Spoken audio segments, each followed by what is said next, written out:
వివేక హత్య కేసులో పిఏ కృష్ణారెడ్డికి ఎదురు దెబ్బ తగిలింది. YS Sunitha, Rajasekhar Reddy, CBI, SC Ram Singh పై కృష్ణారెడ్డి పెట్టింది తప్పుడు కేసు అని పులివెందుల పోలీసులు తేల్చేశారు.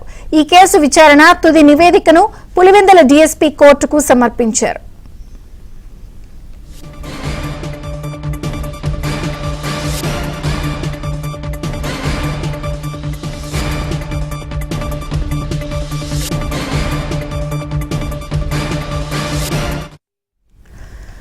వివేక హత్య కేసులో పిఏ కృష్ణారెడ్డికి ఎదురు దెబ్బ తగిలింది. YS Sunitha, Rajasekhar Reddy, CBI, SC Ram Singh పై కృష్ణారెడ్డి పెట్టింది తప్పుడు కేసు అని పులివెందుల పోలీసులు తేల్చారు.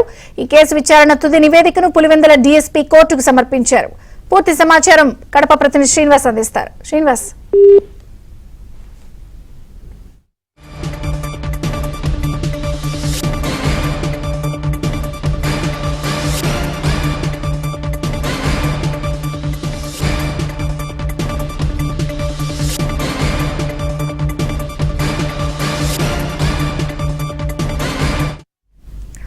బ్రేకింగ్ న్యూస్ చూస్తున్నాం. వివేక హత్య కేసులో పిఏ కృష్ణారెడ్డికి ఎదురు దెబ్బ తగిలింది. YS Sunitha, Rajasekhar Reddy, CBI, SC Ram Singh పై కృష్ణారెడ్డి పెట్టింది తప్పుడు కేసు అని పులివెందుల పోలీసులు తేల్చారు. ఈ కేసు విచారణ తుది నివేదికను పులివెందుల డీఎస్పీ కోర్టుకు సమర్పించారు.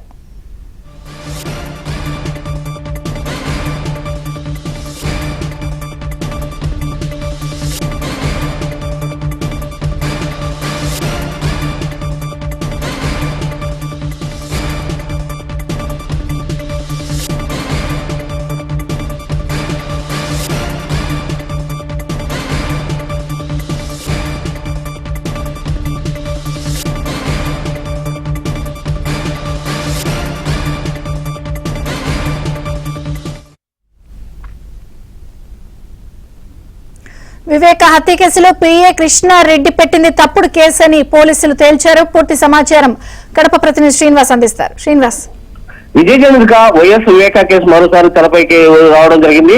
ఈ వివేకాకు అప్పటి పిఏ కృష్ణారెడ్డికి అప్పట్లో తప్పుడు కేసు నమోదు చేయడం. ఎందుకంటే అప్పట్లో సిబిఐ ఎంక్వైరీ జరిగే టైంలో 2023లో వైసీపీ నేతల వైపు ఇతను తలొక్కి వారు చెప్పిన ఒత్తిళ్లకు తలొక్కి ఈ బాధితులపైనే కేసు నమోదు చేయడం జరిగింది. ఎందుకంటే వీళ్ళు ఎవరైతే ఉన్నారో సునీత, రాజశేఖర రెడ్డి దంపతులతో పాటు అప్పటి ఎంక్వైరీ అధికారులు రామ్ సింగ్, సిబిఐ ఎస్పీ రామ్ సింగ్, అంటే వీళ్ళ ముగ్గురు పైన వేధింపు, నన్ను వేధిస్తున్నారు, పదే ఎంక్వైరీకి పిలుస్తున్నారు. ఎంక్వైరీ రామ్ సింగ్ అయితే నన్ను తీవ్రంగా కొట్టి వేధిస్తున్నాడు. అలాగే సునీత, రాజశేఖర రెడ్డి కూడా వాళ్ళిద్దరు కూడా తమ వైపు చెప్పమని, తమకు అనుకూలంగా సాక్ష్యం చెప్పమని తమను వేధిస్తున్నారు అని చెప్పి ఈ ముగ్గురు పైన కేసు తప్పుడు కేసు పెట్టాలని అప్పుడు వైసీపీ నేతలు చెప్పడంతో అతను కృష్ణారెడ్డి కోర్టుకు నేరుగా ప్రైవేట్ కంప్లైంట్ చేశాడు. కోర్టు ఆదేశాల మేరకు అప్పట్లోనే 2023లో కేసు పులివెందుల పోలీసులు కేసు నమోదు చేశారు. ఆ తర్వాత సునీత మళ్ళీ కోర్టుకు వెళ్లడం జరిగింది. ఇది తప్పుడు కేసు అని చెప్పి ఆమె అభ్యర్థన మేరకు అది ఎంక్వైరీకి ఏమని చెప్పి పులివెందుల కోర్టు ఎంక్వైరీకి వేశారు. పులివెందుల డీఎస్పీని ఎంక్వైరీ ఆఫీసర్ గా వేయగా పులివెందుల డీఎస్పీ మురళీ నాయక్ గత 4 నెలలుగా 23 మంది సాక్షులను ఎంక్వైరీ చేయడం జరిగింది. అయితే ఇదంతా మొత్తం తప్పుడు కేసు అనేది మొత్తం సాక్షుల ద్వారా ఇతను పూర్తిగా డీఎస్పీకి తేలిపోయింది. మొత్తం ఇతను చెప్పిన వాళ్ళు మొత్తం సాక్షులు అందరూ కూడా ఇతను మొత్తం అతనితో వైసీపీ నేతల తలకి మొత్తం తప్పు చెప్పాడు. అది పూర్తిగా నిర్ధారణ అయిన తర్వాత కోర్టు ఈరోజు తుది నివేదిక సమర్పించడం జరిగింది. దీంతో పూర్తిగా అతనికి ఎదురు దెబ్బ తగిలింది పిఏ కృష్ణారెడ్డి. థాంక్యూ శ్రీనివాస్.